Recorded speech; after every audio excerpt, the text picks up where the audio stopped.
बचपन से सुनते आए हैं कि तीसरा विश्व युद्ध जरूर होगा। कब होगा, कैसे होगा और क्यों होगा ये नहीं पता था, पर होगा जरूर।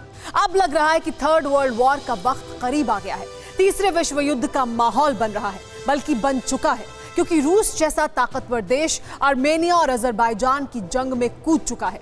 तो अमेरिका ने जंग खत्म करने के लिए 4 दिन की मोहलत दे दी है। इसीलिए सवाल उठ खड़े हुए हैं, क्या रूस और तुर्की में जंग होने वाली है? रूस तुर्की पर और हमले करने वाला है क्या?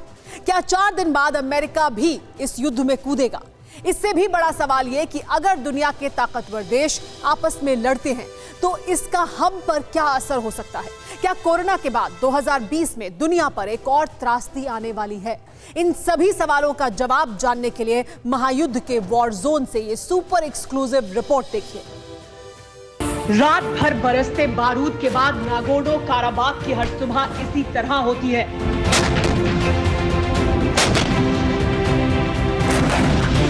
पहली किरण के साथ ही धमाके शुरू हो जाते हैं।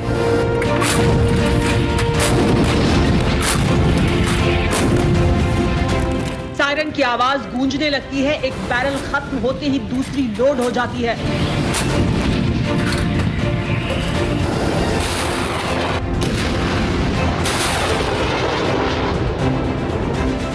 और फिर बर्बादी का बारूद बरसने लगता है।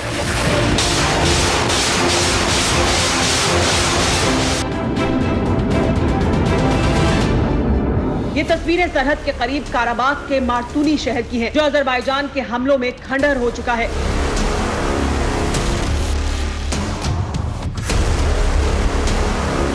जो लोग हैं उनको ये भी नहीं मालूम कि कल का सूरज देख पाएंगे या नहीं। पूरा शहर में सन्नाटा है, क्योंकि यहाँ से बॉर्डर शुरू होता है। कहीं कुछ भी यहाँ हमको नजर नहीं आ रहा है।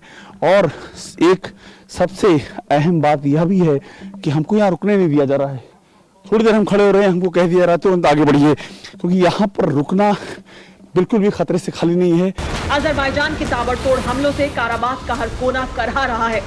शहर ही नहीं, गांव तक बर्बाद हो चुके हैं। बस्तियां खाली हो चुकी हैं। लोग खाना बदोश हो चुके हैं, क्योंकि कब, कहां और किधर से मौत से साक्षात्कार हो जाए कोई नहीं जानता। लेकिन साहसी पत्रकारिता का प्रतीक, देश का इकलौता चैनल TV9 भारतवर्ष युद्ध की विभीषिका और मानवता पर आए संकट से आपको रूबरू करवाने के लिए मैदान में डटा हुआ है।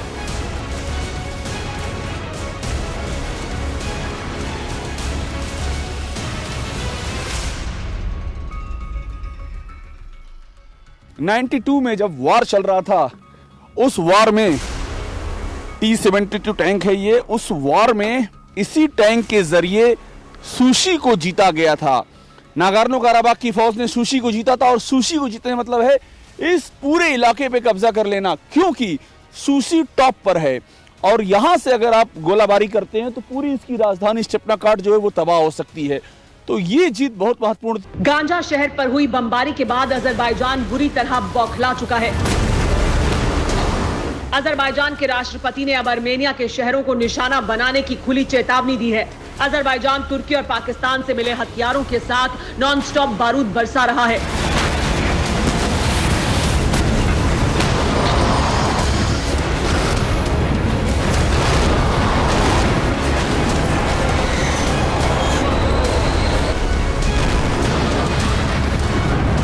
इतना ही नहीं, तुर्की ने अब अजरबैजान में अपनी फौज भेजने का भी ऐलान कर दिया है।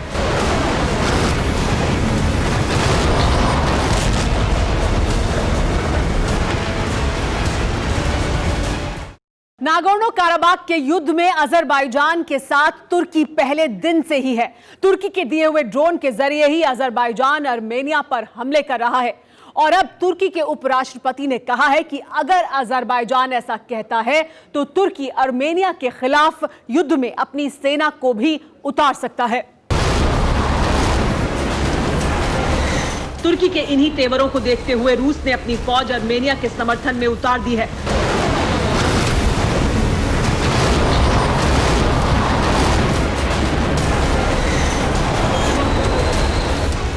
पुतिन की आर्मी ने तुर्की पर पहला वार भी कर दिया है।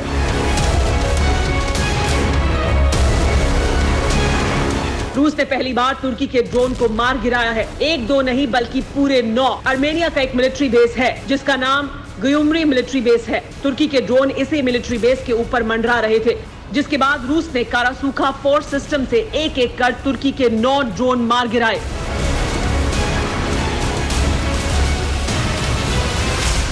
कारासूखा फोर्स सिस्टम रूस का इलेक्ट्रॉनिक हथियार है, जिसके जरिए रूसी फौज ने पहले तुर्की के ड्रोन के इलेक्ट्रॉनिक सिस्टम को नाकाम किया और फिर रॉकेट दागकर जमीन में मार गिरा दिया।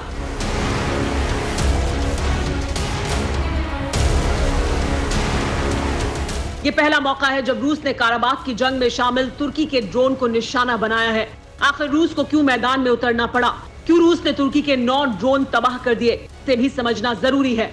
अजरबैजान ने ड्रोन विमानों से सबसे ज्यादा हमले किए। काराबाख में सबसे ज्यादा तबाही ड्रोन विमानों ने मचाई।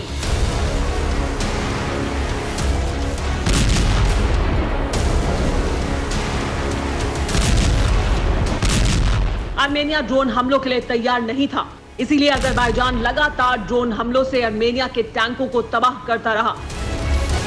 तुर्की से मिले ड्रोन के दम पर अजरबैजान काराबाख में किस तरह आर्मेनिया के जवानों पर बारूद बरसा रहा है, उसका अंदाजा इस तस्वीर से लगाया जा सकता है। इस तस्वीर को गौर से देखिए, नजरें गड़ा लीजिए। जमीन पर आर्मेनिया के जवान नजर आ रहे थे। अजरबैजान को सबक सिखाने के लिए रणनीति बनाई जा रही थी।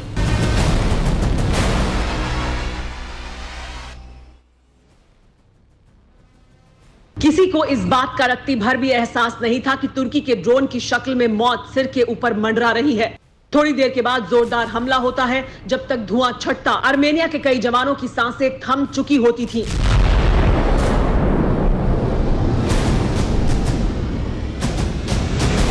डिफेंस फोर्सेज हैं इस मामले में लगातार एक्टिव रहती हैं कि जैसे ही ड्रोन कहीं भी फिगर आउट होता है, दिखता है, तुरंत उसको उड़ा देती हैं, क्योंकि ड्रोन भयानक तबाही मचा रहा है, टारगेट करके अटैक कर रहा है। और देखिए अभी भी आपको वो जो ये धुएं का एक छोटा सा घेरा दिख रहा है, ये घेरा उसी जगह पर है जहां पर ड्रोन को उड़ा दिया गया है। इस पूरे शहर में लगातार चप्पे चप्पे पर ड्रोन के हमले हो रहे हैं। और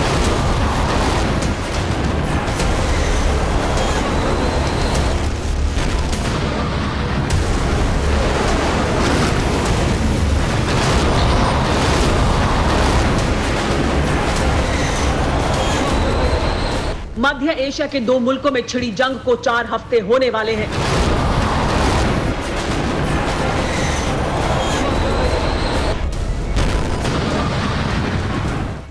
सितंबर से ही अजरबैजान ने ड्रोन से हमले शुरू कर दिए थे। आर्मेनिया को इसका एहसास तक नहीं हुआ।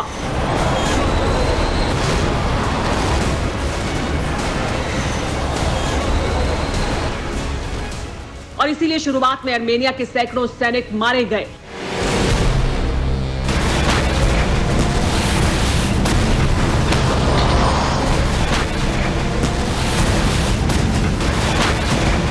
इन्हीं ड्रोन ने काराबाख को कब्रिस्तान बनाने में कोई कसर नहीं छोड़ी।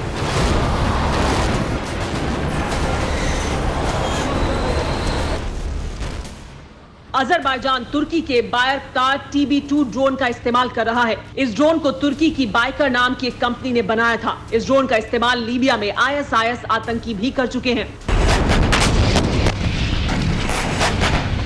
आर्मेनिया के पास इन ड्रोन विमानों से बचने की ताकत नहीं है। काराबाख का एयर डिफेंस सिस्टम पुराना है। अजरबैजानी रडार को नहीं पकड़ पाते, इसीलिए पुतिन की आर्मी प्रहार करने के लिए मैदान में उतर आई है और आते ही तुर्की के 9 ड्रोन मार गिराए।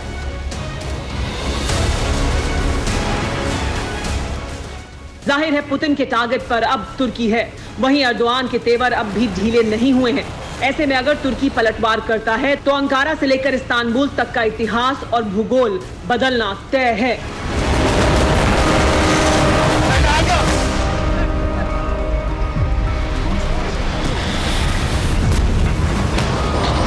न्यूज टॉप 9 रोज सुबह 7 बजे और शाम 7 बजे सिर्फ TV9 भारतवर्ष पर।